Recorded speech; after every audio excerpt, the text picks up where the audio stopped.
ফারাক্কা বাঁধের সব গেট খুলে দিলেও এক সপ্তাহের মধ্যে বাংলাদেশে বন্যার কোনো সম্ভাবনা নেই। এমনকি বৃষ্টি হলেও আগামী কয়েকদিনের মধ্যে বাংলাদেশের উত্তরাঞ্চল তলিয়ে যাবে না বলে আভাস দিয়েছে তারা। ত্রিপুরার ডুম্বরের পর ফারাক্কা বাঁধের ১০৯টি গেটের সবগুলো সোমবার বিকেলে খুলে দেয় ভারত। এরপরই ভয়াবহ বন্যার আতঙ্ক ছড়িয়ে পড়ে দেশের রাজশাহী, চাঁপাইনবাবগঞ্জ, পাবনা, সিরাজগঞ্জ, কুষ্টিয়া, রাজবাড়ী ও মানিকগঞ্জ সহ আশপাশের জেলাগুলোতে।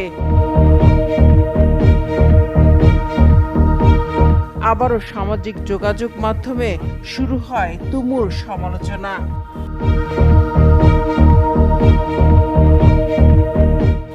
তবে বন্যা পূর্বাভাস ও সতর্কীকরণ কেন্দ্র জানিয়েছে, গঙ্গা অববাহিকায় আগামী এক সপ্তাহের মধ্যে বন্যার কোনো সম্ভাবনা নেই।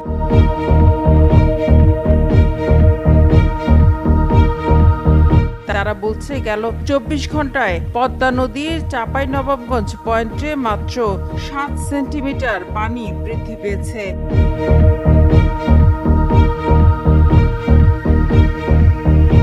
তবে পানি এখনো বিপদসীমার ১৫০ সেন্টিমিটার নিচে দিয়ে প্রবাহিত হচ্ছে।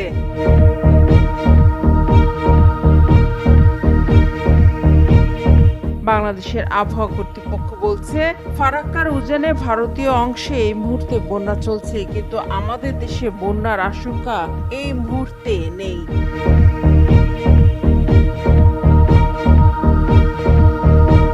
গঙ্গা পদ্মা নদীর পানি এখন সমতলে একদম স্থিতিশীল পর্যায়ে রয়েছে বলে জানিয়েছে তারা।